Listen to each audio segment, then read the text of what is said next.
Welcome, one and all. This is What You Toku-ing About, a podcast that's very popular with the girls. It's also, I think, following the example of Gekiranger, it's a sword podcast about swords for people who love swords. Here's all the swords you'd ever want. Please keep listening. Swords, swords, swords. More swords. Buy them too. Anyway, yeah, buy them, use them, swing them around. Please tell your friends we have swords. God, don't say we're a podcast without swords. The sales are down. We need more swords.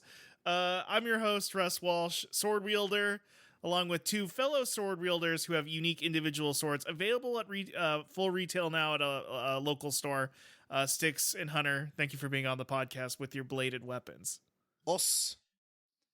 Hello, we are back. You can only get my sword at Walmart. Oh gosh, you're part of the holothon? Like I gotta wake up at 8 a.m. and go get it? Are you freaking kidding me? My sword's only available at Toys R Us, circa 2008. So, sorry, I don't think you can get any more. No, I'm looking at it. It's $200 on eBay. Yeah, we are watching Gekiranger. The last thing we recorded and put up was Dragon Ball Z, which thanks for those who listen. We love you.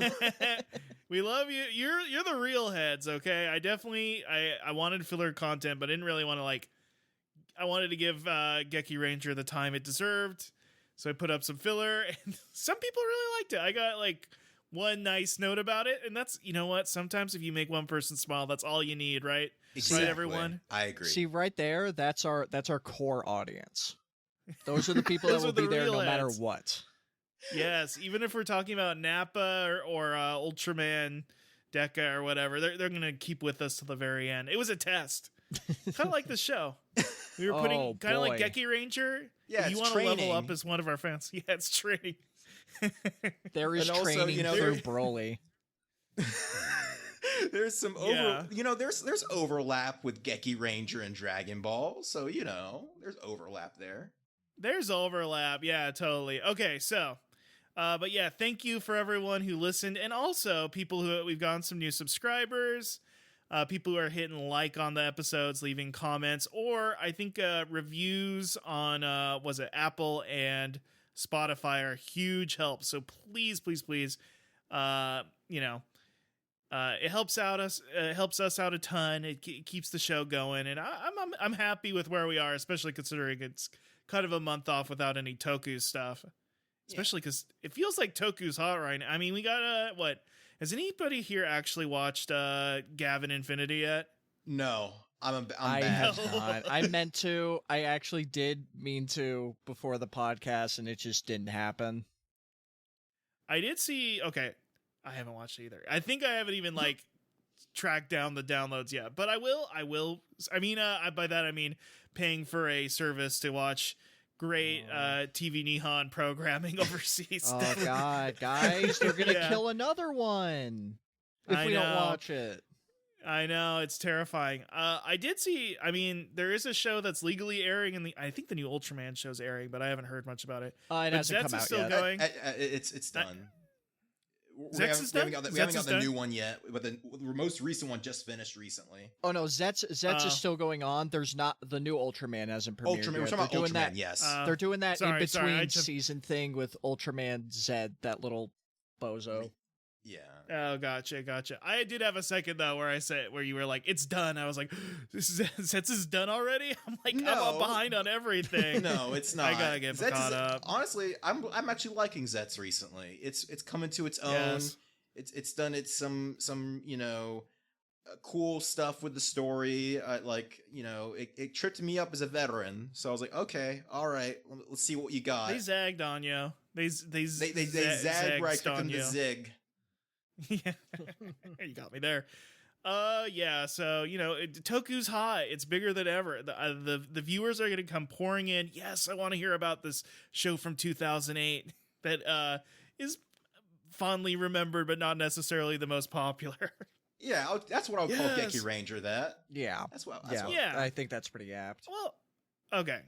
We're all gonna agree. We're still on Team Gekiranger. We're enjoying the show. Yeah. I would call it. I like it. I like it.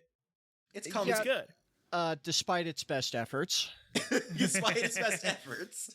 Oh, there's only been one episode. I was like, okay, I can really move Zone on out. from here. I gotta be real. The final like few in this batch, oh, they were testing me. Patience There was only level. one where I was like, please move on. I have we never, all know the one. I have never been more keenly aware in my life that I was watching a children's show. Listen, it's broad. I mean, I knew that's a little bit of the appeal of Sentai is how broad it can go. Yeah, of course.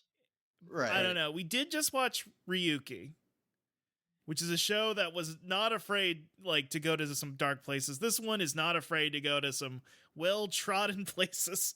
Ooh. No fear hitting the trope zone. And it's funny, like we were joking, like, yeah, Ryuki did these exact same comedy like type tropes, but funny. I don't know how else to put it. Go more. I would almost say it like they had their own stretch of tropes, and you could even say they're gag manga-esque, like just pulled from that kind of like series of plots, but almost like the characters are so deranged. Yeah, that is like it works. Whereas in this show, it's so like wholesome. Elf-esque. I think it's because in Ryuki, the characters, even at their like most strange, they still felt like a lot more grounded. Yeah. Every character in Gekiranger is a cartoon character. So, even when the show is serious, they're cartoon characters. So that like contrast, is it much of a contrast? It's just like, oh, okay. Yeah, all right, okay. Yeah. I mean, listen, there's an episode all about mirrors, and I was like, oh my god, they're dipping from the pool again. It's funny that it's episode. Much different it's like, than Ryuki. it shows the difference in terms of like Super Sentai Kamen Rider and how they depicted the mirror world, where it's a lot more. That is so true. Like it was like, oh, this is so old school. It was kind of neat in that way how they depicted the mirror world dimension. Right.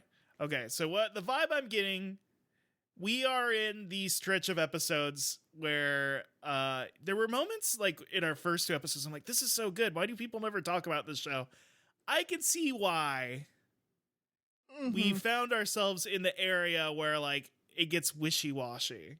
Yeah. And I'm sure like Yes. all that momentum from the first half of the series that, leaves the aura, what is it? The aura farming hype moments and aura shit felt very tightly plotted in the first 26. And every episode I was consistently going, oh my God, they're going somewhere. This is crazy. And then these episodes, big stuff happens, but in like weird circles and tunnels. And I don't know. It's like, I like everything there. It's just winding up in weird spots, and you wind up with like weird pockets of boringness in the middle. Am I crazy? No, you're not crazy. No. Because like objectively, huge stuff happens in this batch. Huge plot things happen, but how Yes. they're wrapped, like what they're wrapped around, it feels like you start to see the seams. Is how I would put it. Yeah. It doesn't want to commit to its more serious side. It feels like they're like, okay, we have to keep it a little bit more light, even though we got like some actual story stuff to get through. We gotta make sure that we make another bad Ran episode. Otherwise, the producers are gonna get mad at us. I mean, I think the thing is with Super Sentai is that even in the most serious, darkest seasons or whatever, you still like there's still going to be the silly stuff. Even when you're like right about to hit like the climax of the show, they'll have a Christmas episode. They'll have whatever episode. So it's completely understandable that they have to like wrap like the serious plot stuff with comedy and just kind of like just fun stuff, which some of this I'd call fun. Some of it I'm like, this is really tired, but I guess, was it you I was messaging, Hunter? I was in the group chat. I think you were busy with life stuff, Stix.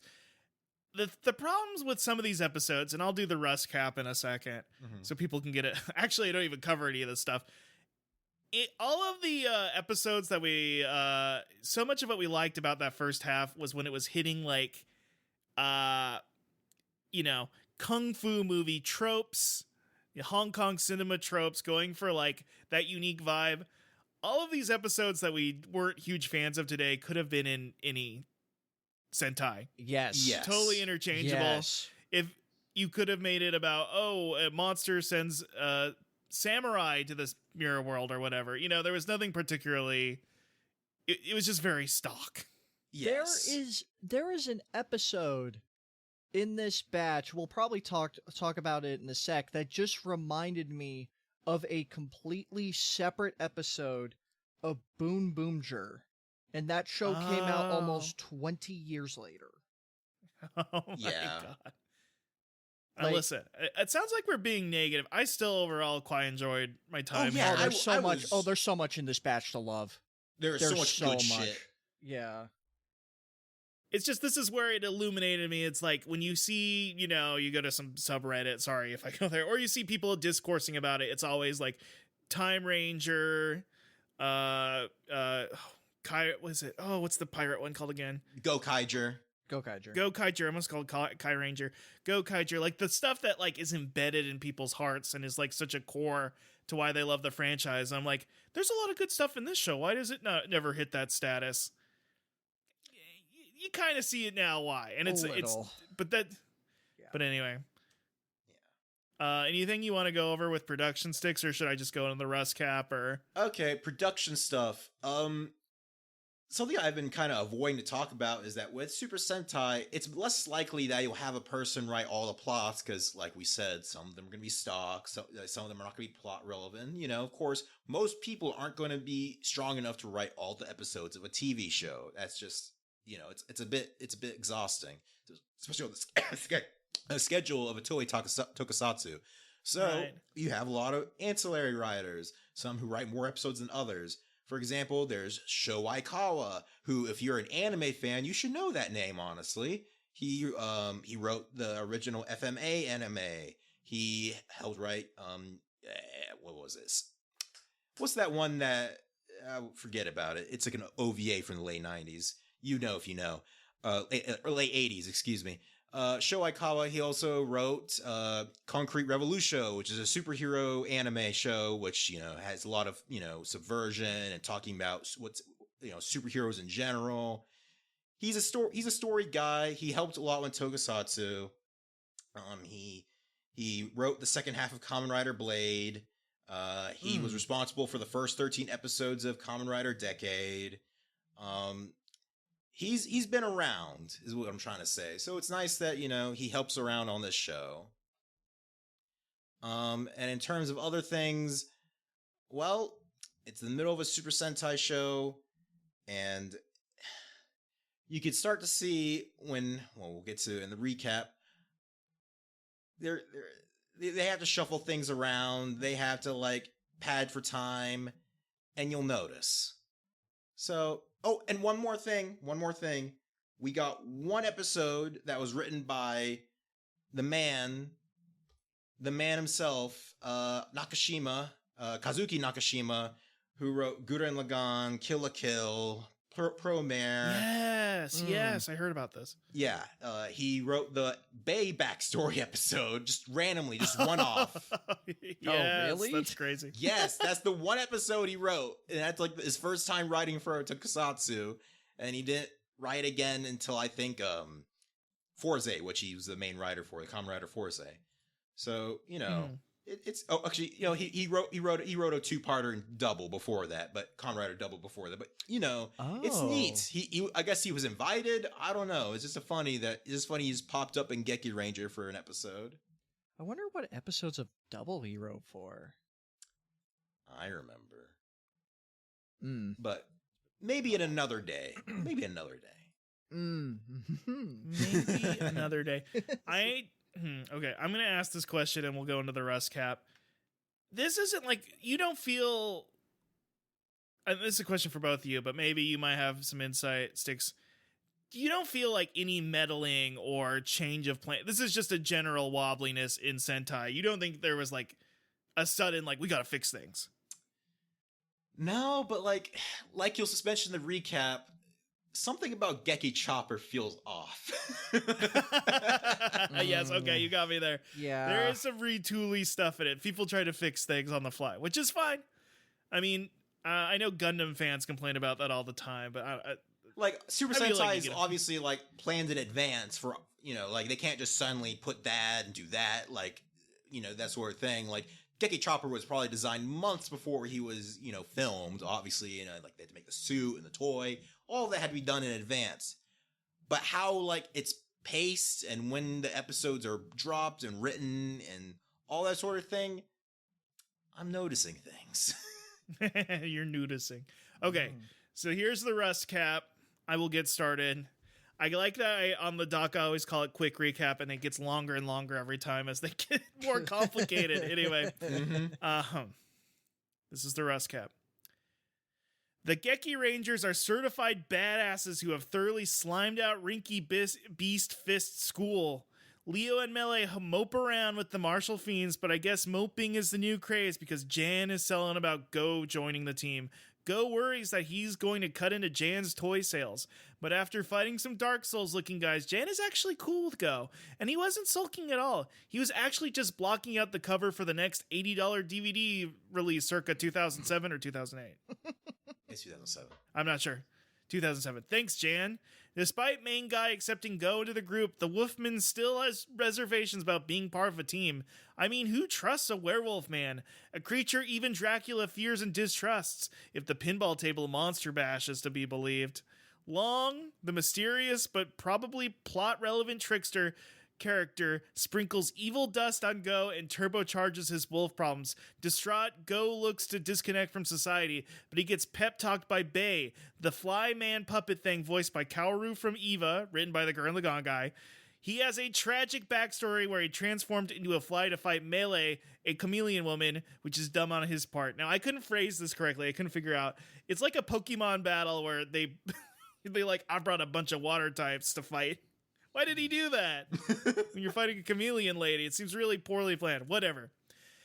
Now eternally trapped as the gobbled up victim of a beautiful woman, which I just now realize sounds really weird, Bay implores Go to not reject others and be more than just a wild animal man.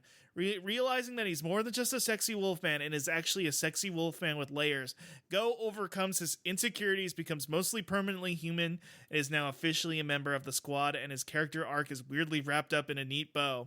But fuck all that! There's a new coolest guy in town. Is he charismatic? No. Well-dressed? Not particularly. Do they imply he smells multiple times on the show? Yes.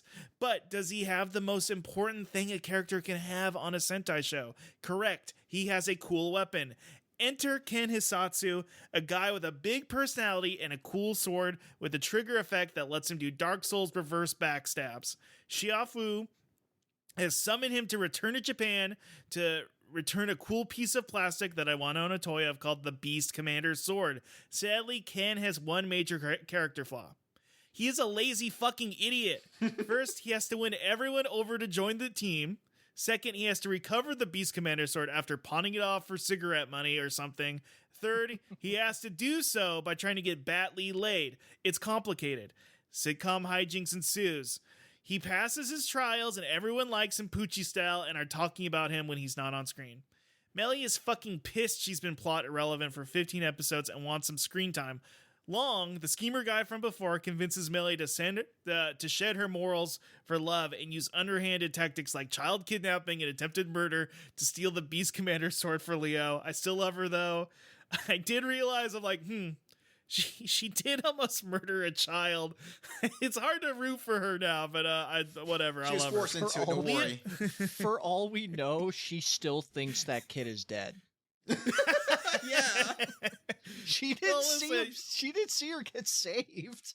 It's for love. It's for love. Anyway.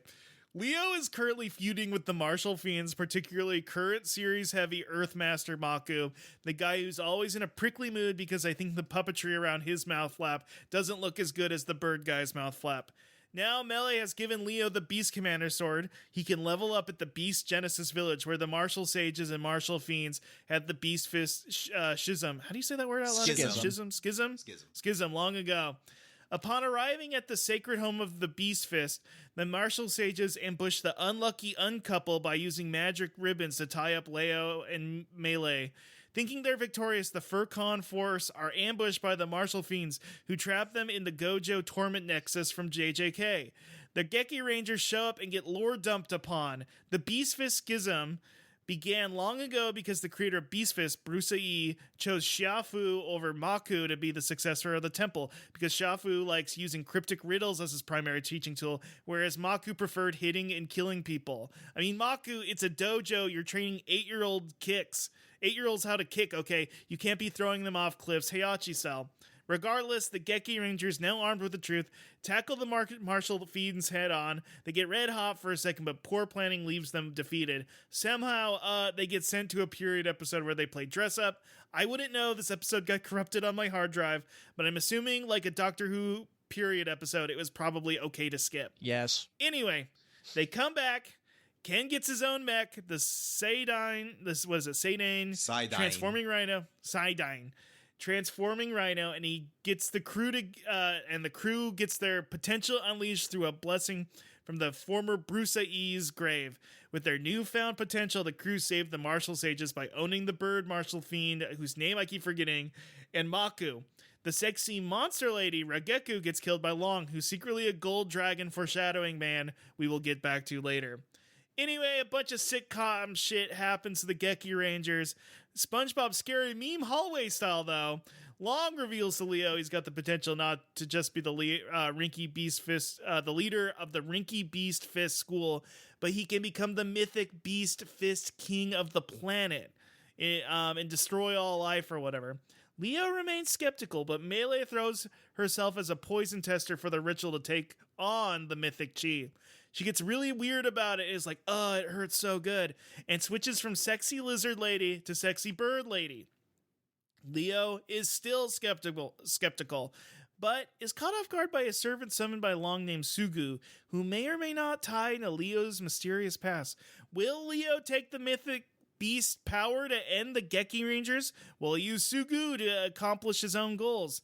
Will the Gekirangers get out of their saved by the bell style hell? We'll find out on the next episode of What You Toku-ing About. Woo! Good job. There's a lot to get through, and it felt like not a lot. I keep forgetting how much happened, but you can't. And I apologize, everyone. I know this is a show where we're going to pretend to be experts and say we understand anything, and then I'll skip an episode where they wore the costumes. I spent 20 minutes trying to get a plan. I went, you know what? I watched it. I watched it too. We can talk about it. It's funny you mentioned Doctor Who, because just like, say the BBC uses those episodes to make use of sets that they have laying around for other shows, probably. Right. Yeah, that's exactly that. Toei's a big company. They make, period dramas, and they have that set. They use it for Kamen Rider movies where they're like, oh, shoot, we time travel to such and such period. Oh, shoot. And, of course, they use it for Super Sentai a lot. So that is what I was going to ask you. Yeah, it's exactly that. It's like, we have this set. Let's use it for an episode. That's so funny. The whole time I was watching it, I'm like, I feel like I see this exact episode in so many different, like, tokusatsu things. So that's just a thing they have lying around. Yes, it's literally a thing they stuff with that. Yes, okay. And I know it makes it look like they have money, but really it's not, because it's the same set, but it's a nice set. They made it many times. They made it years ago. Yeah. Karate is a thing in Japan, but I still feel like the show is so China-centric. It was very weird to be like, so when they went back to the Edo period? Yeah, and they're like, we're going to use Kung Fu, but in the Edo period. And I'm sure there's some Japanese nationalist that was fuming when they saw that. That's funny. I'm sorry. It's just like when Ron was like, we'll show them with the power of Kung Fu. And I was like, so not karate? Oh, no. The Kung Fu Royal Retainers. God. Okay. That's crazy. I'm going to be real. The way this show treats so many of its characters, like so many of them were just like, oh no, we were born in Japan. Oh, the Beast Genesis Temple, this is somewhere kind of in Japan, I think. I'm beginning to think that China doesn't exist in the world of Gekirangers. They won't mention China, but they'll use stuff from China. Maybe like China got submerged under the ocean and it's a mysterious chain of islands or something. Okay, we joke, but the movie does take place in Hong Kong, supposedly. Okay. Yeah. It's cool. It's fine. It's like a Dragon Ball situation. Yeah, where it's like Chinese in spirit. And also, I think that elephant's like, oh, I had a girlfriend in Hong Kong once. And I was like, shut up. Oh, yeah, you're right.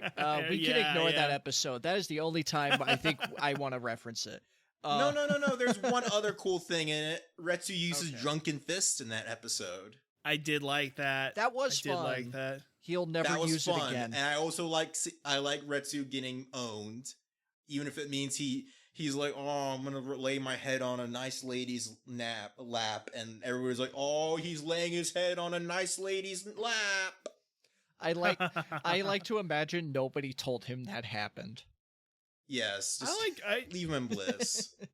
I just like the presence of watching a children's show from the early 2000s and having a character drink copious amounts of dangerous amounts of alcohol. Yeah, and labeled alcohol, not like bottle. You know, like when you watch Tom and Jerry as a kid, and it's purple we're bottle. Different when it comes to alcohol in the States. Like, we can't be doing that here in our kids' shows. They show those bottles are like highly flammable too. So that dude was just drinking like straight gasoline like, for all we know. Yeah, high percent alcohol. Dude was drinking Drano. More. That's an episode, like, if you reviewed stuff by adding a point, I feel like that episode we got a 0. For every plus moment, there was a minus. Right. It was like, oh, wow, this is funny. You're like, oh, that's cute. And it's like, oh, man, that elephant needs to stop. We need to get rid of that was guy. Rough. That was real bad. And when he got drunk, I was like, oh, no, this is the true villain of the series.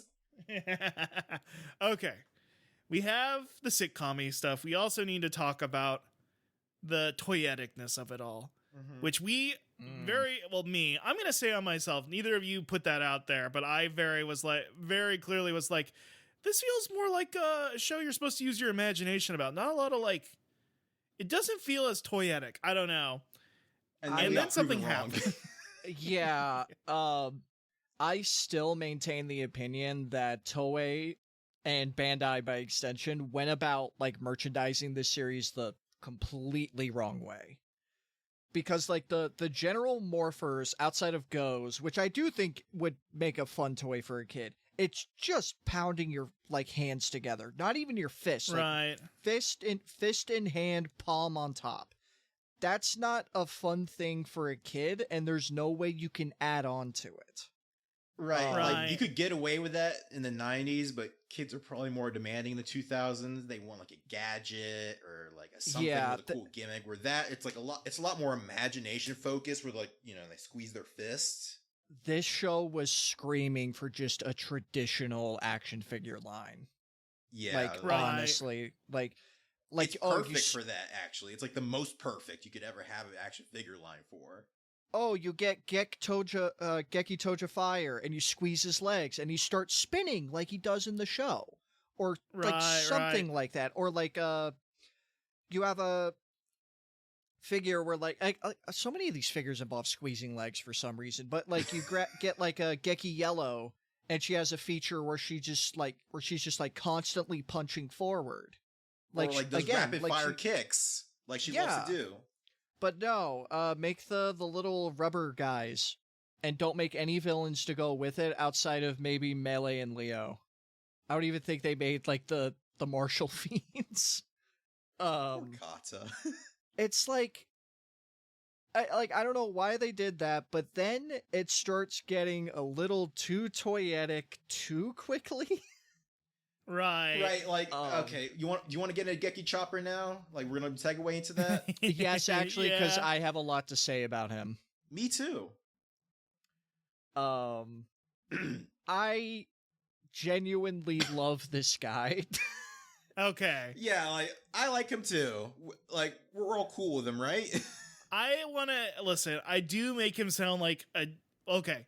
In the recap, I wanted to capture how the show portrays him, which is a scumbag. Yeah, he's a dipshit. I like him. I think he's great. Might give or take some odd comments about Ron, but we don't need it. We'll get into that later. He is a very fun character who stands out from the rest of the group. You know, everybody else is doing push-ups. He's in the back eating like pork cutlets, potato like chips. a fucking huge bag of like fried pork, and I'm like, they sell that? Yeah, like you see the grease stains on that prop. There's like grease stains and everything. I was like, wow. Yes, I feel so American. Nah, this guy's like a total bum. Yeah, because he's the only one with facial hair. That's how you know in a Japanese TV show. But like I'm very biased towards this character because he is an exact archetype that I am a very big fan of, which is the idiot genius. The lazy in prodigy. martial arts films. Yes, the lazy prodigy is awesome. Because even someone like Go acknowledges, because like his whole thing is that he knows the martial art, like the oldest martial art of the Geki Beast Fist, which is the Rhinoceros Fist, which was done. Yeah, that was his fist, and even Go's like, that's insane that he's mastered that, because they established like, no, that's like the best one out of like the hierarchy of everything. But he doesn't train. He's super lazy. He's straight like Russ said in the Russ Cap, he sells like a priceless heirloom of the Geki Beast Fist like temple just so he could go have some fun. And like he sucks. He's terrible. Sucks. He's awesome. But my God, he has my favorite suit out of the team. Geki Chopper, and he's so good at doing the ADR for him. So good. Oh, he's fantastic. Yeah. I was lead. I still lean Gekiranger. Wolf, Violet, Gekiranger, Violet. Man, I feel so bad for Geki Violet. We were talking him up so much, and then Geki Chopper takes his wind. It sucks. It does very much suck being... He is badass. I love Geki Violet. He's still the best. And his little arc, really, I really enjoyed, but it was kind of like they wrapped it. They like gave him his 3 episodes and went, okay, that character's finished. Let's get ready for the choppa. Yeah, like... To the point, that's what I mean. Oh, wow, if we're just immediately going to the next Ranger, it's like...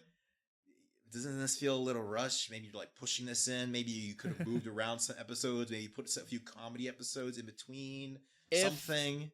If I were on the production team, I would have teased him like around the same time as they teased Go, but without showing it. Yeah. Without showing I would have yeah. I would have at least had like an episode where it's Maki, right? That's Miki. Yeah, Miki. Who's the lady in the office slate. Yeah. I would have had a scene where like Xiaofu and Miki are like, oh, you know what? We should probably call him. And then immediately after that, have the scene of Go wandering the forest in his werewolf form, and then it's to make the audience go, oh wait, is that who they're talking about? No surprise, it's a different guy. But instead, no, he just shows up off the boat in like the largest jacket sweatpants combo I have ever seen. It's kind of amazing, honestly. And I like design wise with Ken, I kind of see where they're going for. Yeah, because it looks like. It's not like specific, unless I can like think of it, it doesn't ring to me as like specifically like kung fu focused. He looks like he would be walking around with like his arm inside of his jacket. You know what I mean? It's a little samurai-esque, especially with like the ponytail. Yeah, the ponytail and like the whole look he has going on. Yeah. But and then he goes through like oh my god, like, well, what would you say like half of this batch is like pretty Ken focused? Oh yeah, Yeah. It's like they wrap up the Go stuff and they go, okay, let's get back to it with Ken. With Ken, and I kind of resented him at first because I'm like, well, let the team breathe a bit. Yeah, that's the thing. Is like this feels. That's what I was trying to say with like the whole production stuff. Is like, yeah, it almost feels like we need to up the toy sales, like just blatantly. That's how I see it. It's like if you're gonna introduce this guy right after Go, I don't think that's what you originally planned. I really doubt it. They straight up and give him 2 toy weapons. Like almost back to back. Go doesn't even have his own weapon is the thing with him. Like he has this little like fighting ring like changer, like morpher. And then with Ken, he has to use that big ass weapon to transform. It's like, okay, man. Oh, and suspiciously, it also has a feature with the Geki Claw. Yeah, to make it to what you use against Maku. It looks like a thing that looks heavy as shit for a kid to hold. Don't drop it on your own foot, kids. You might get hurt. I'm sure, the prop version is a little oversized, but you know, and also we'll talk about it later. But like he gets the ultimate mecha for himself. The show even makes fun of him. Like, why does he get the ultimate mecha for himself? I just thought it was so funny that, I mean, that's why I made that joke at the beginning. He gets 2 swords and then a sword-themed mech. I have never seen a show that I feel like they were we're going to try and avoid just being another sword show and then going, oh, there's a reason people love swords. I mean, there's a reason that 90% of the anime you see on Crunchyroll is the sword guy who went back in time or whatever. Or I got reborn as another sword guy. People fucking love swords, I guess. Is it not weird that he's the only one on the team with a sword and a gun? Yeah, it's a sword. That is a gun. You're right. I didn't even think about that. The Side Blaster. Yeah, he gets the Toei weapon, the sword gun, the gun sword that every Toei show has to have. It's just they get around it by having the fingertips be the bullets.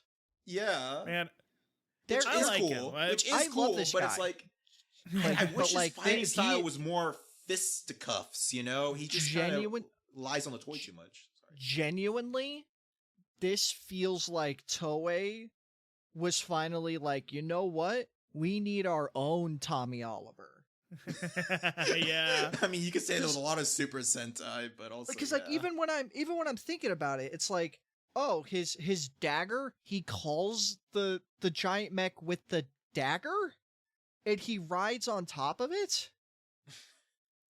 Like, come on, man! They're really overselling this guy. I feel so bad for Go. He doesn't even really get his own he's like the big foot mech of the old mech. He's the foot of the old mech.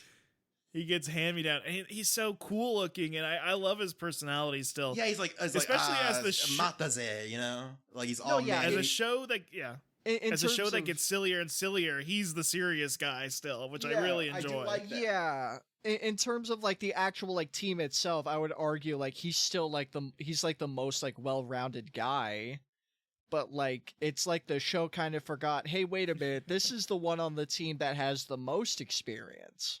And he was also supposed to be a rival with Leo, which just does not come up at all. Oh no, they abandoned that like almost. It's like no. We got to have John's rivalry with Leo.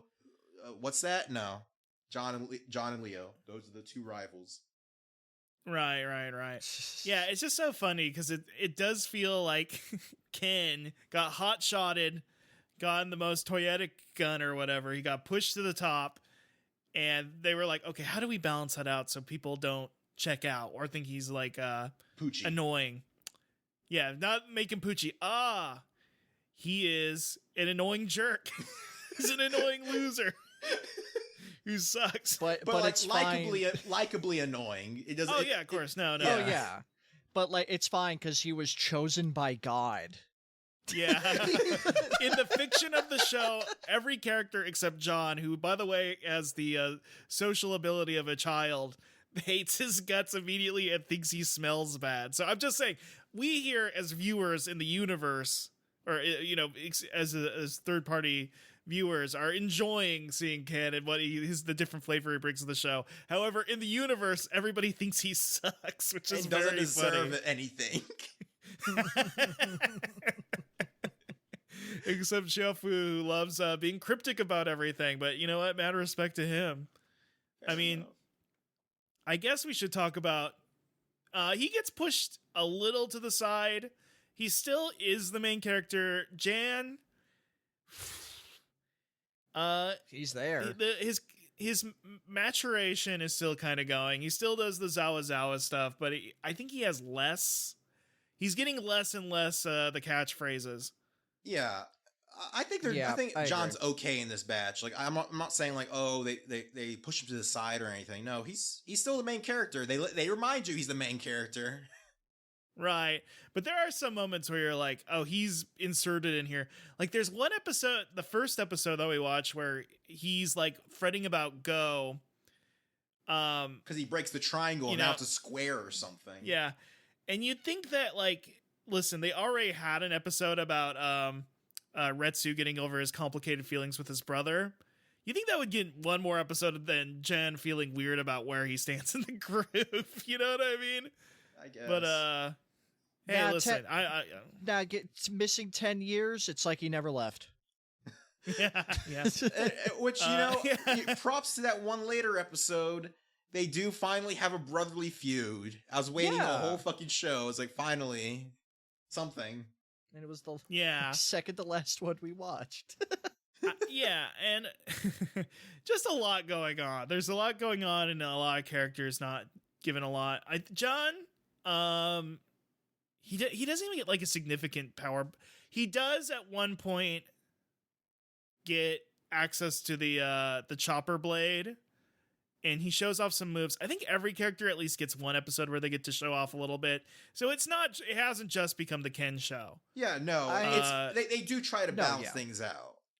I think this batch, it was more so like, one, working to establish like why Ken is like all jokes aside, like actually important to the team. And establishing Jan as like being a lot more important than he even thinks he is. Mm-hmm. Because like near like the, I don't want to say like the end of the batch, but they were doing a lot of stuff with Jan and Leo, like really establishing like, no, these guys are the two best, the ones. Right. There's also when they fly over the when they're going to the Beast Genesis village to start that whole arc. What is it? John looks down and goes, "This looks a lot like my island," implying some foreshadowing about his connection to that's true. The Beast Genesis. That was like, I wonder why you grew up near the village. Hey, very interesting. Right. No one pointed that out to him, but until now. Listen, they just picked him up on some random ass place. Mickey doesn't have all the islands memorized in the in the Sea of Japan. It's complicated, okay? Speaking of which, what do we think of that arc, that little mini arc that, changed the status quo of things? Oh, I loved it. Yeah. The Beast Genesis village? Yeah, that stuff. It was a lot of fun. Yeah. That spoiler. like, go ahead. Oh, sorry.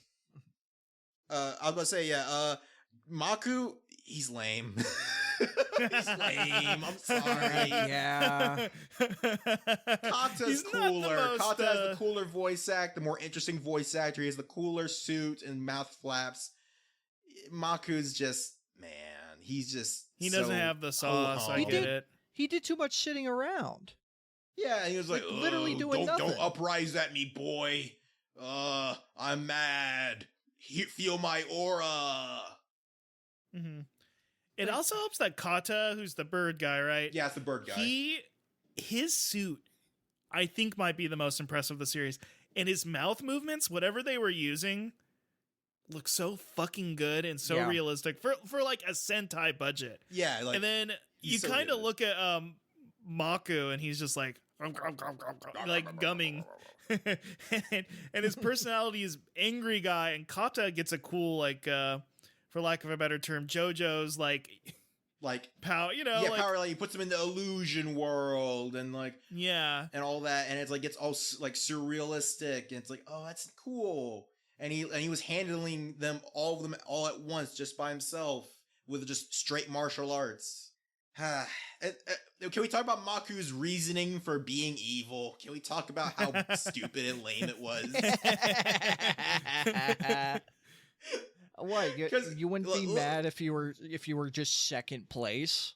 Yeah, you got passed over for a promotion. Like, my master chose Shafu, but then Shafu declined and said, "You can have it." It's like I guess he felt like, condescended to, I guess. Like he felt like, oh, I should earn it, not be handed it, I guess.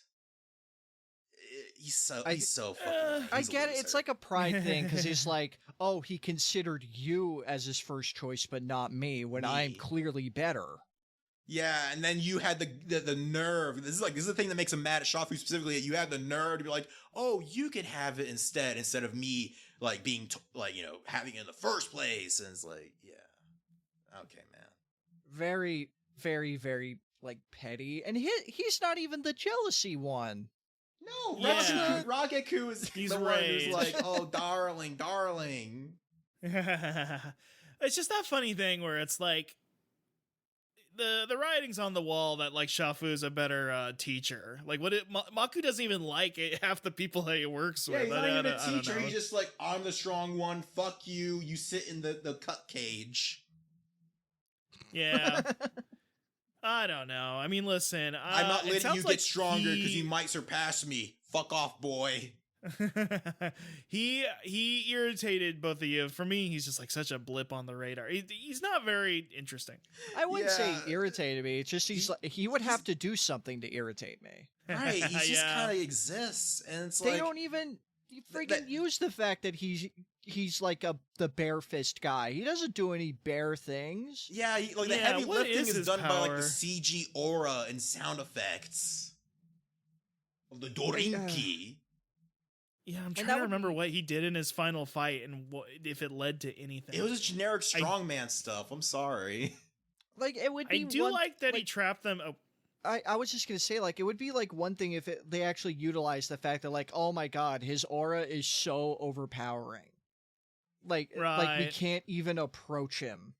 But it's like they don't even do that. He's just like, I'm the strong one. I want to kill people. It's like, that's oh my god, awesome, man. Oh, and the thing is that like they kind of downplay him already in the middle, like right before they enter their arc, by having Long just kind of shit on him. And it's like, I get it. Long is so obviously the final villain of this show. Like, it's screaming at you from the start because he's like the Twinkie eunuch guy who's scheming and he has Machiavellian plans and all that. It's like, okay, but can you pretend? Can you pretend a little that he isn't? I guess Maku does get kind of slimed out. And there even is a part where like John's roaming around trying to find Maku to kill him so he can free. And then he finds Leo instead. And Leo's like, actually, you're wrong. He's the coolest guy. I'm the coolest guy. He sucks. He's lame. That fight was amazing because, like, they're doing a really cool fight. Yeah, the two rivals, and they're like, they're even. And then Leo's like, wait, let's stop this match. Go kill Maku. And then we can start a new conflict. It's like, you scared, man? John, I'm struggling. Can we please stop? Yes, exactly. It's what it was. John, I'm struggling. Can we stop? Like, not to bring power scaling into this, but this show kind of calls for it. It's a martial arts series. I know you painted that armor black, Leo. I know you painted the armor gold, Melee. Yeah. I've been avoiding it, man. I've been avoiding bringing that kind of stuff up, but I had Oh to. god, sometimes it's too easy. It's too easy sometimes, especially when it's a martial arts series and it's getting very shonen jumpy. Yeah. Oh god. Going back to Xiaofu, it's really funny that he and the other furry guys got trapped in the orb. It was a cool looking prop. Yeah. No, it is. I liked it. Someone sat down and made that. I was impressed. I do think it's funny that the only one that actually looked like the suit was Bat Lee's. Yeah, Bat Lee was like the most prominent one. They didn't really pay attention to the other parts of the ball. It was just, there's Bat Lee. Yeah. I liked that they squeezed Drama spirit out of it. juice out of them. What was it? What did they call Life it? The essence. life force. Yeah, Life essence. And he was drinking it like bro's drinking his old friend's juice. I don't know about that. Yeah, and like weird. they made a point of having him drink the actual the little bit that was actually only squeezed, because they got him out early before they could drain all the life force. So you see Maku drink a bit, like, oh shoot, he got powered up, but it's like, no, they didn't actually do that. He's just kind of the same Maku. Didn't really make much of a difference. Oh god, we love potential villains.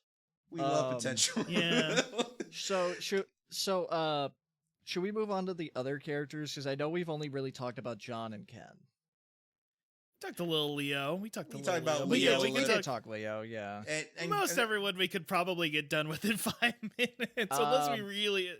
I got the perfect starter. This show hates Ron. They said her. she's the team leader, though. They gave her the honorary position. It's so eye rolling when they say that shit, because they say it like maybe like a few times, and it's like many episodes apart. Yes, that's my exact reaction. No, she's not. There's like a moment in the episode I wanted to skip the absolute most. The marriage interview. The marriage interview, which, oh god, like when I saw that like episode preview, like a shiver went down my spine. There's a moment where they're like, oh man, we're losing if only Ron was here. She's a great planner, and it's like, she has not planned once. Half of these fights are won because John does something, or you guys do a group attack to a bazooka or a key ball or something. No, we'll beat this mystical martial artist that's like way stronger than us because I have a great idea. We're going to run directly at him. Yeah, that's your like genius like captain. What did Ron change? Because like the whole thing is like he creates like inaudible vibrations that immobilize you and make you scream in anguish. I mean, I guess they kind of like they never really lean into it that much, but it's like, oh, Rand's based off of a cheetah, so like maybe they're running so fast they're breaking the sound barrier. I guess, but like it seemed like she did a surprise attack with her kicks. Yeah, they're her big like solution that this is what makes her captain. Her big idea was just punching him a bunch. Listen, if you say something enough times, it's true, right? Like that's how it works. Like, the thing is, right, the episode before that, she was like, well, I'm the leader, and I think Ken shouldn't have that fucking mecha. And that was like the only time they mentioned she was the leader in the whole batch before that episode. Pretty much, like, yeah, that like if you say it enough, it'll make it true. But they don't. It feels like it's something they have in the character, like you know, like how like shows have like a character bible, so like writers are all on the same page about the characters. That's probably like in her little description. Christmas like Island and has a she's girlfriend, the leader of the team. That's probably like in her little like character note description. So when the writer gets it, like, okay, we'll put that in their stock lines for the episode. Okay. This feels what should she say here? She should be mad. I guess she's the team leader. She should comment on that, huh? The way that she's the team leader is like when a principal makes a kid like a hall monitor. Yeah. Like she's principal for the day, just all year long. She gets to sit in a nicer chair than everyone else, but that's about it. It feels bad to say this. It feels really bad to say this because it feels like we're slandering her. But I think the show does a good enough job of doing that on its own. I can't stress enough how bad that marriage episode is. I absolutely hate it. It could have been so much worse. Is how I like to think about it. I mean, yeah, it could have. Like, I think the conclusion that came out of that episode was a positive conclusion of she does not need marriage. She has her own goals to save the world, to protect her friends, her family, humanity. And I was like, okay, that's a good message to leave on. This could have been so much worse. Yeah, I will say it's very rare. I feel like I've watched a lot of kids' cartoons where it's like at the end they're like, well, you met some arbitrary standard and now I, as your mother, accept you. And in this one, she's like, okay, I get what you're doing here. I get this, your deal. I was going to slash you with a sword rather than let you fight with your friends, but some buildings did explode. There's so many 9/11s happen in this batch, just casually. It's the stock footage 9/11s, yeah. I wonder what show that was originally from. God knows how many years ago that where was like shot. the image quality of it is just like noticeably worse. It's like, I saw it when I watched like is this from one of the 90s Sentai shows? Was it for a Metal Hero show? What was it for? I feel like they were using it in Car Ranger. I feel like I've seen those clips before, but you know. Yeah. It's like that episode and the one before it. I sent a message in the I literally sent a message in the group chat asking if I could skip that episode. Like the one right before it, the one focusing on Retsu. Yeah, you could have probably completely skipped that one, but it had funny moments in it, despite some of the shit being awful. Yeah. Are we talking about that now? The Retsu episode. Retsu got an episode. That one got two technically. It's like a recap episode, like mixed in with just like standard comedy to lighten the mood. Because this episode like happens almost immediately after all of the big stuff happens. After the temple, like it's a transition episode. Yeah. After this, I do want to go back because I do want to talk about that time skip episode because I do have like an actual opinion on it. Me too. But like they just introduce like these three. What is it, like just three thieving sisters, which I have to imagine is a reference to something. That's a Cat's Eye parody. Maybe. Is that what that? Do you think that's? I mean, one of them is the suit actor for Gekiyellow. One of them is a gravure actress. One of them is I don't know. So like, I think almost every actress in the show is a gravure actress. But like that lady was specifically a gravure model. Oh, like primarily. Okay, I'm pretty sure. And then one of them was Gekiyellow suit actress, which I think is pretty cool. It's like, oh god, yeah. That here comes Retsu. For some reason, he's with like the Tweedledee and Tweedledum. I was like, no, Sharky, you're better than Sharky. this. Sharky, you're better than this. Listen, absolutely Sharky, slandering my boy. Like Sharky really does get hammered in this this run through. I don't know. This episode, like I think I even said earlier, it was like there'd be something that happened 2 minutes in, I'm like, that's kind of funny. And then something happened another 2 minutes later, I'm like, that sucks. I hope nobody walks in on me watching anytime that damn elephant is on screen. I know. Anytime the show just gets way worse. Yeah, he does like the worst things in this one. Yeah. My God. He was going like so full funny. Roshi. They could have avoided it. I don't know. Maybe it would have just looked like a suit actor pawing or whatever. But like they added the like Hanna-Barbera sound effects. I'm like, come on, man. Let's don't do that. Don't. And even in this like farcical episode, they still have important plot stuff in the Evil Temple, which I think they just love to do. Right. That's so devious that they do that. They love to do this. Like even in the most unimportant episode, they'll have plot stuff going on in the bad guy's place. That's literally right. They'll always have that happening, so you never feel like an episode could have completely been skipped or anything like that. That's so like I hate that. Like having to learn about the 12 stars of the mythical beast fist that aren't shining in the sky yet, and then we get to see Retsu just getting absolutely shit faced, which is the highlight. That's the highlight of the episode. Which it is. That's the highlight. I also did like that the Rurenshi that's like, oh, I love attacking people and making them scream, but robbing a bank and going to prison, that's scary to me. No, that's funny. That was good. Oh yeah, that was the funny. Rinshi plot was very humorous. That was pretty humorous. It's like, yeah, let's see one of these foot soldiers trying to be something, idiot. If I were to grade things using an insane like Yelp reviewer scale where like I add 1 point for every positive feeling and then -1 for every negative, this would have been a 0 because I just feel like out. Yeah, like just like I was smiling and okay, I wouldn't have done that. Yeah, I wouldn't have done that. I thought Retsu was fun though. His performance. He's having I feel fun. like it's so weird, and there's a little bit of as the show has gone goofier and lighthearted, Retsu has become less and less of like pretty boy art type with a tragic backstory, which I guess now that his brother's returned, he's like, I guess he's psychologically healthy now. Like he's just good now. Yeah, he's just good. He's just turned into pretentious. Hey, remember when he was a painter?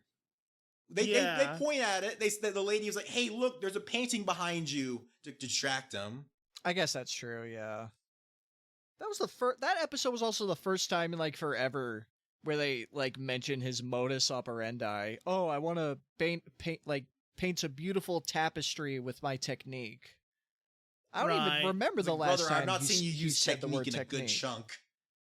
I guess we were so focused on the brother stuff for so long. It felt like his impetus was to find his brother.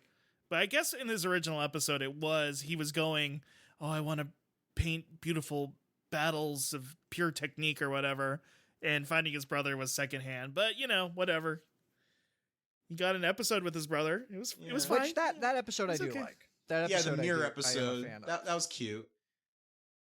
I think, did you say on mic earlier, like talking about like, we just watched Ryuki, which presents the mirror world as this like horrific nightmare escape, and like it's lonely, isolated place. And like more like, oh, this is like, it's the real world, but just mirrored.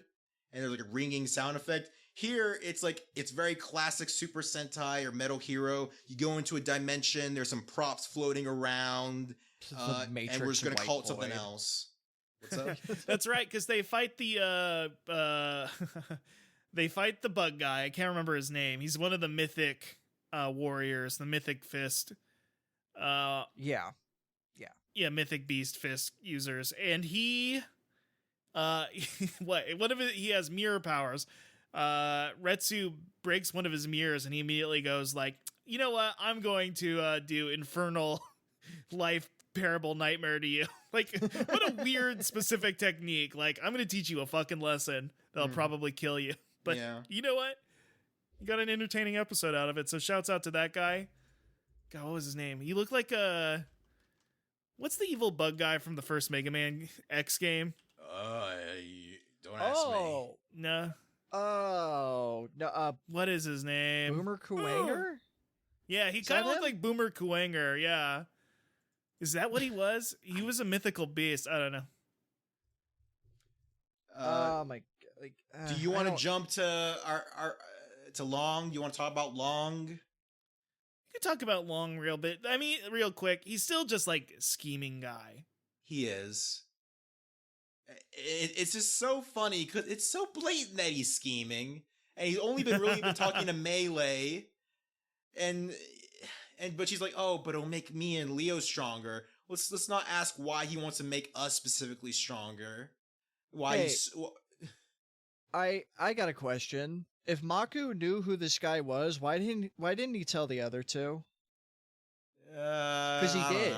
It would like when Long was like calling him out in like his own temple. Maku was like, "What are you doing here?" Well, don't worry about it.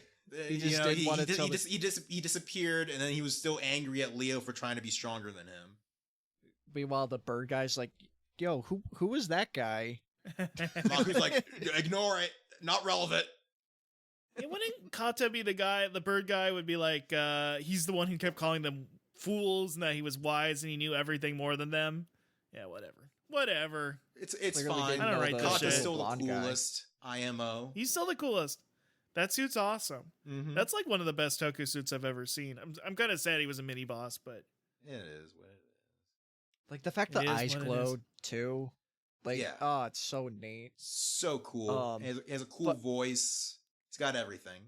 But Long, Stix, I think, is calling it. Like, that's the actual bad guy.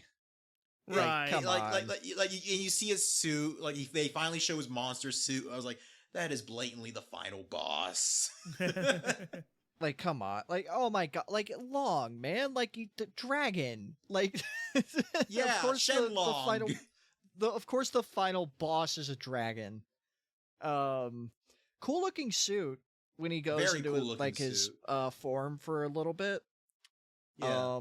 A little sad it doesn't have a mouth, but at this point, whatever. I think they spent all their money on the martial piece and like the Seven Sages. Yeah. Do we even remember that there's like a gazelle guy? I feel like we don't see him. He exists, just like the other martial beasts. They're too busy putting Michelle Pang in nurse outfits. That was crazy, dude. That episode, not a lot to really talk about, but Gorien being like the go-to person to talk to for life advice. Even Leo is like, I need to chat with somebody about what I should do about my career. That was crazy. Okay. The time travel episode. Finally. I wanted to bring this up because this episode bothers me so much because I feel like it completely halts the momentum of the show. Yeah. Like to a screeching stop, because it's like, oh, we're finally at the Beast Temple. The giant statue of the god of like this martial art is here. And meanwhile, squishy jellyfish lady is like, all right, to the Edo period you go. No. I guess as somebody who was not able to watch it because of technical problems, I assumed it would tie in some way to the current plot, like some history of the Beast Genesis. Not even a little bit. I should have not even asked. It was a fucking history lesson for the kids. Yeah, I guess. NHK was what is it again? TV Asahi. Yeah, TV Asahi was applying for a grant for educational programming, and they're like, "Look, we didn't get educational programming." What was this for? Like an educational block or something? Like, did they have like a promotion going on TV that day? Like, that's funny. I don't get it. Like, nothing really happens. It's the same way you'll see a kid's cartoon randomly have like, oh look, it's Abraham Lincoln or something like that. Right. The fan fiction I wrote in my head of like, oh, they go back in time and learn how Geki Fist made it to Japan. Nope. 47 Ronin. 47, literally what it was. 47 Ronin. That's awesome. Just an excuse to get Mickey's voice actress in a different costume. No, sorry, and also, actress. There's two things I like about that episode, other than, you see the Gekirangers use swords for like a quick scene, is that Melee and Rio do like battered wife of a husband skit. Oh my god, yeah. That was kind of, I'm sorry, that was kind of funny. That was kind of funny. You just hear Leo screaming, give me more sake. I'm out of booze. It's like, why do you treat me so? Because he had amnesia because he got sent to the past, and only him. I think it was only as an excuse to have this one joke. Also, I want to point something out real quick. John, like, complaining that he has to use a sword in the middle of a fight. Brother, you use two. It's different. These are, like, real swords. These are katana. These aren't flimsy. How am I supposed to fight with these? What are you talking about, man? There's one bit where go ahead. I was just gonna say, I love the implication that they made the 47 Ronin's lives so much easier because they just knocked everyone out before they got there. Yes, that's pretty good. That's literally what happens. Another thing is like Melee was about to go for a kiss on Leo while he was sleeping, because she was so into the role play. And then Long's like, "What the fuck are you doing? Get to the plot. Get to the plot. Find that fucking sword." Can you lock the fuck in, please? Yeah, I have a scheme. Get with the scheme. Oh, and finally, the actual coolest part of the episode, they team up. Leo and Melee team up with the Gekirangers to make a mecha. Because they both wanted the sword, and the enemy had the sword in his body. Yeah, it's like the actual first time Leo's mecha like does something.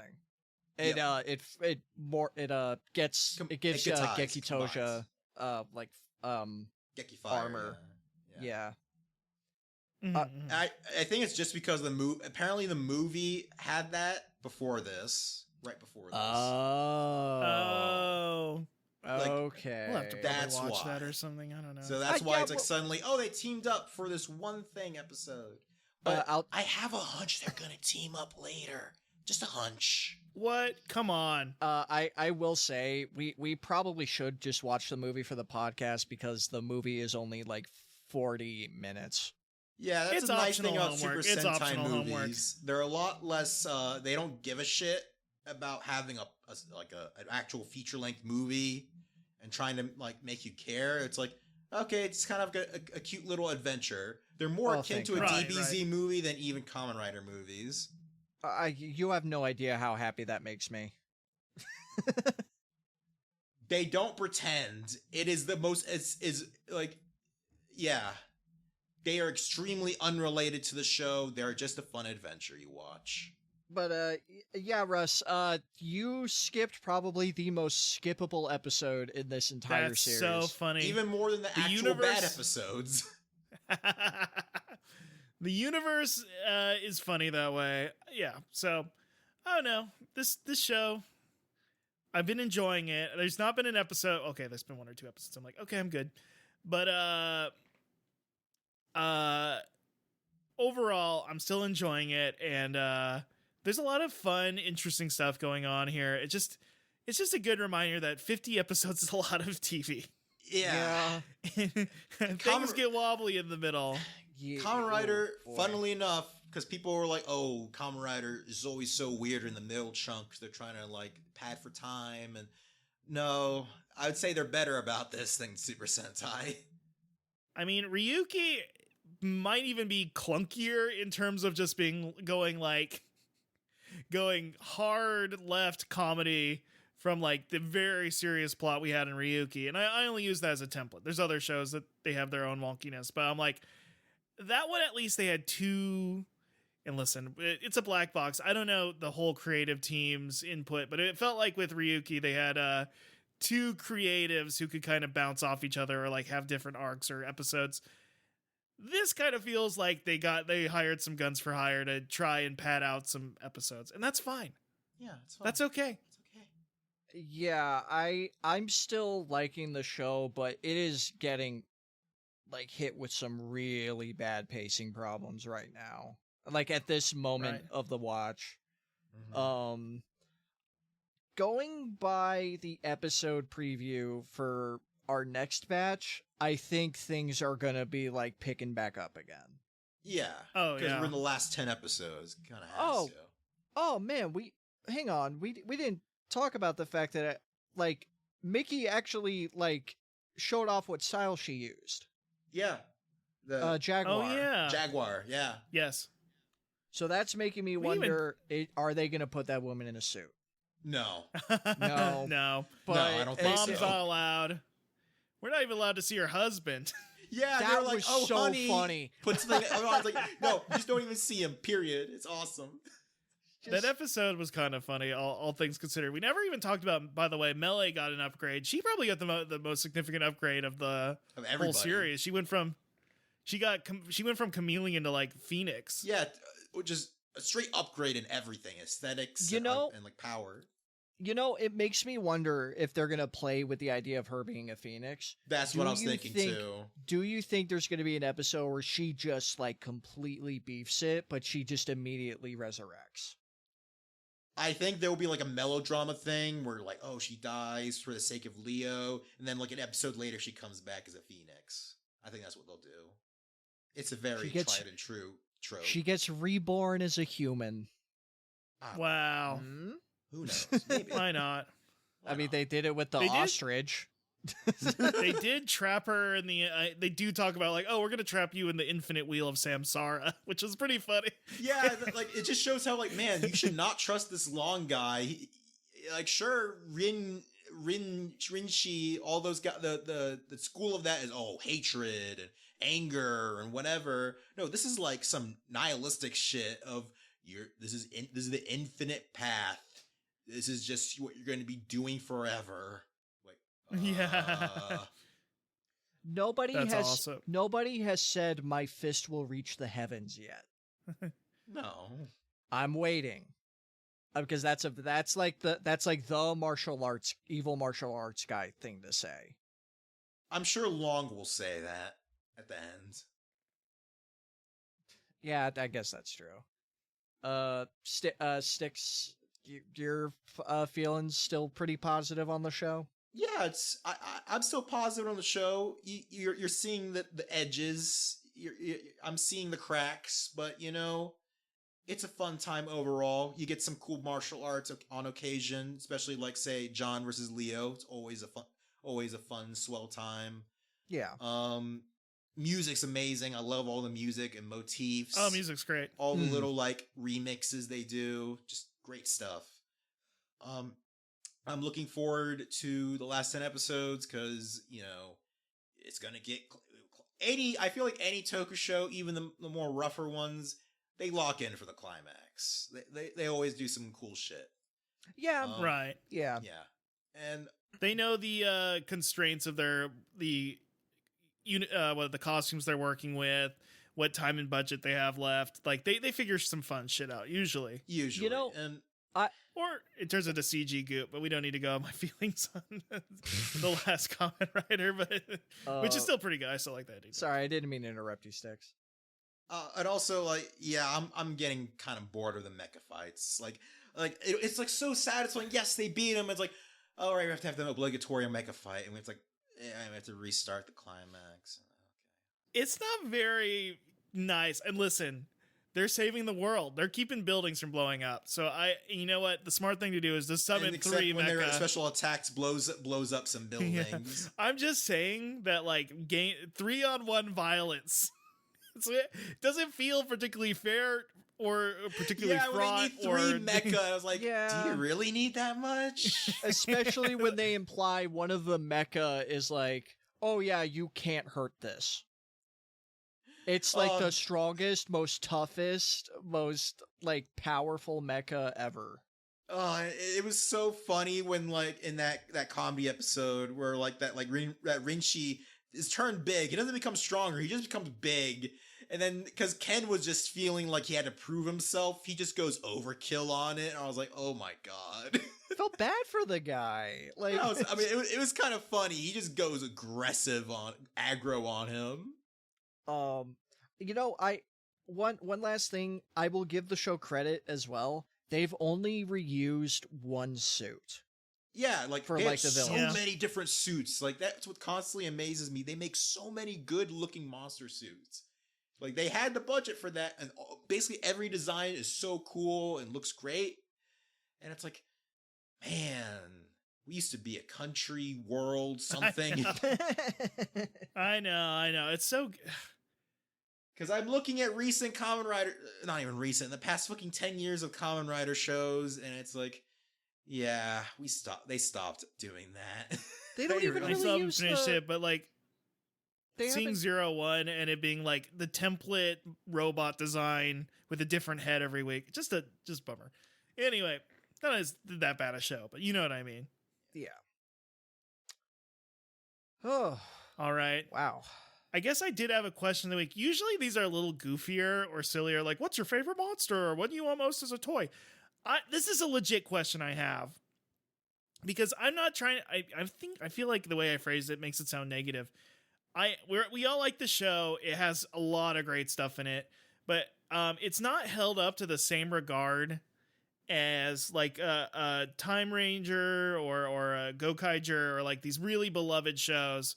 And I always am curious, what do you think is that one special thing that keeps it from being that like beloved, oft-cited, entry in the series? Why is it not like on that level? I'm just curious. You can go first, Hunter. I genuinely with Gekiranger, I think it's the pacing. The pacing. I think the show has a lot of very wildly uneven moments, either with characterization or plot points, and I think sometimes the show has a bit of a hard time like really figuring out what it wants to be.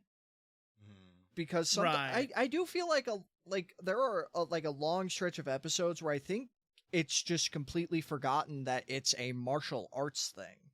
Yeah. It's not even really doing a lot of the fun camera angles or visual references to wire fu. Yeah.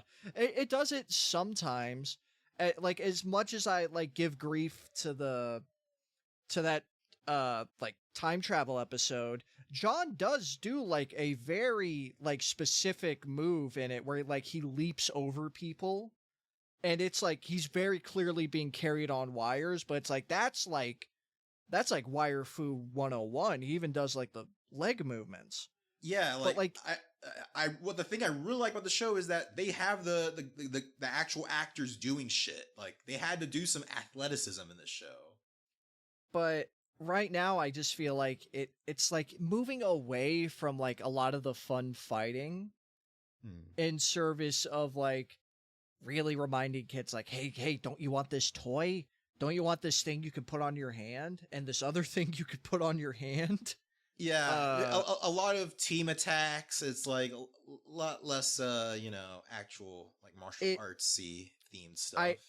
I just think it has a habit of losing itself, and that's probably why it hasn't stuck with people as much. I'll go.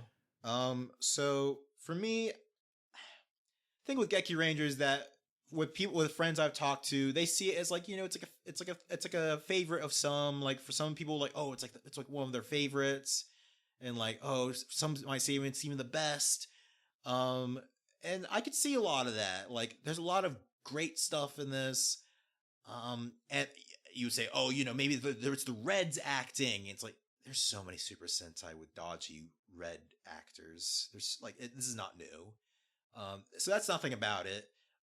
Maybe, I don't know. I think it's just kids aren't as interested in martial arts as they were in previous times when they did martial arts. Mm-hmm, mm-hmm. With stuff like dinosaurs, ninjas, cars. Those are reoccurring gimmicks that are very easy to sell throughout the ages. With martial arts, it's a lot more abstract, a lot more imagination focused, and is a lot more, you could tie it more to the real world sometimes. Not much with this series, it's more martial arts magic, but you get the point. With kids, with the previous two shows, there was Die Ranger, in 93, there was, I think it was Mask Man or something where they had the auras in the late 80s. So with this, okay, now we're going to cycle back in the martial arts gimmick like they do with all the other gimmicks, but maybe by 2007, I don't know. Now it had finished its course, right? But that's just me speculating. From my opinion, I don't know. It's I would say it's probably liked. People, whenever you go on Twitter, they'll be like, "Oh, I remember Melee." Oh, with old Japanese men. Okay, come on, or stuff like that. Yeah, they'll leave a fight clip or something. Rio, of course, Leo's always well remembered because he's cool looking, he's pretty, he's powerful. So I would say it's remembered. It's just people still love Go. You look up the show and he's a cool outranger, Right. So it has its fans. We haven't got in Super Sentai. There are definitely series later on where it's okay, nobody gives a shit about this one. I'm sorry, guys. I'm sorry. What, we're not going to watch Ghost Sager? Oh, Ghost Sager. I will say, Stix, you did bring up the Red Ranger. There have definitely been more. I'm sure there are shows where the Red Ranger is cardboard, and Jan is at least interesting.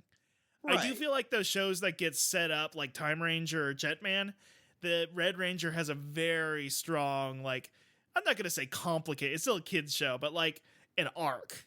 Right. Jan's arc is so far, he's not particularly a dynamic. He's growing, he's a little bit more mature. He's got this thing about family and found family, and I'm sure he'll have an episode where he cries and he goes, "You guys aren't my family, you know, I may not have a mom, but I have you all." Whatever. You know, it's nothing as interesting as the Time Ranger, like, Fate stuff, or the what is it? The Jetman, the love triangle stuff. But I think that's the stuff that sets it up, you know, makes it that upper echelon. But that I'm not sitting here shitting on John. I'm not here trying to be like, he serves his role well. He's a manga character in a manga show, to put it lightly. Yeah. And the thing with, and like what I was saying before was like, I was meaning more the acting than the character itself.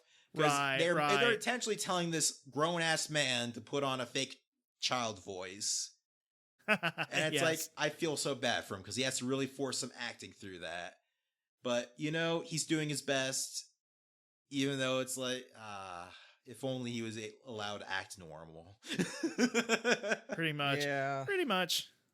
But also like, hey, at least he isn't like Cardboard Man or like, yeah. Goody two shoes. Right. Yeah. Boy Scout. Yeah, I'm the leader. I'm a friend to all. Wasn't one of them he's like a math teacher? I know. I should have shit on the show. I have no clue about it. But the one where they're all different teachers, and one of them's like a math teacher who's like, "Kids, do your homework," you know. I think that's one from the 80s. I don't remember. Oh Yeah, I know what you're talking about. That sounds really familiar. That might be like Bioman or something. Maybe. Yes, yeah. Well, yeah. Whew. Anyway, I think that's it. this is the most critical episode of a show ever. Oh, we liked it. Here's us saying how much it was okay for an hour and a half. Yeah, pretty much. But this is our feelings on it. Like, it was enjoyable watch, but it's almost interesting from a dissection standpoint, because like so often you watch a video essay and this is the greatest shit on earth, or like this is the worst thing ever produced in video games, and very very often you don't get a chance to cover, here is a good thing that existed. Yeah. It happened. And has some really high highs and has some low lows, you know? Anyhow, anybody got any plugs? Anybody want to plug? We're going to wrap this up on the next episode. I'm excited because, like we said, it should be good shit. Even the preview for the next episode. Yeah, like it will be good shit. I have a feeling it will be. I'm pulling for this show to stick the landing. That's what I'm hoping for. I sometimes do get annoyed at these shows when they clearly don't have enough juice, dangling a mystery in your face. I can get annoyed with that. I have not felt that inclination that they are keeping stuff away from me, and I'm like excited to see the reveals. Is all I'm saying. Yeah. Right. Like we this batch ended with, "Oh, you are my old master." Yeah, he's trapped in a kaijin, but with no with no brain. Yeah. So I guess we'll with that. Yeah. Well, we'll see what happens. But I guess with plugs, Spider Slash everywhere except Letterboxd. Spider Slash _ on there. I actually did put out a video during our break. It's about that movie where they threw Markiplier into the ocean. Nice. Not an ocean. It's not an ocean. First off, it's not an ocean. It's a blood ocean. Yes, please. Correct. Yeah, that was fun. A group of teenagers stole my seat, and the whole time I was being loudly like petty about it. I didn't even ask for them back. Someone like said like, "Oh, actually, those are our seats." So I'm like, "Oh, don't worry. I would never steal someone else's seats. I would never do that." Can't blame you. I noticed a few of the teenagers like looking at me like they knew. They knew what I said. But like I was with a friend, so I wasn't gonna cause anything. I am working on a video right now that I don't want to.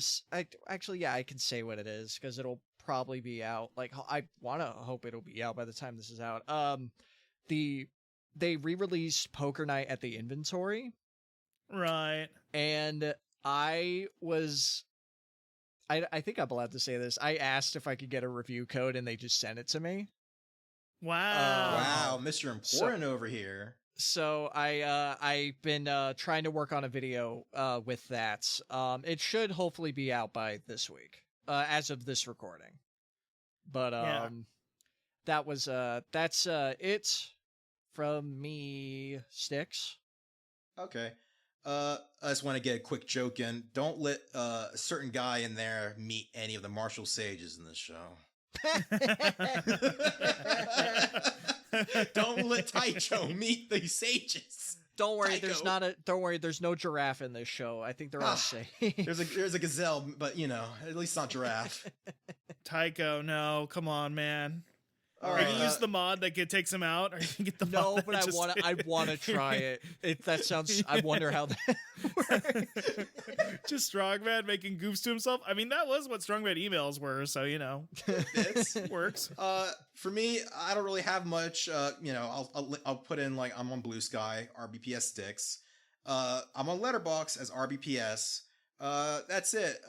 I exist on Twitter, but I'd rather not make myself known. That site's a fucking cesspool. All right, that's about it. Yeah, I'm Piss Goblin on most everything except Letterboxd. I think I'm Russ KW. That being said, I mean, I stream every Tuesday with FK Socks on Twitch.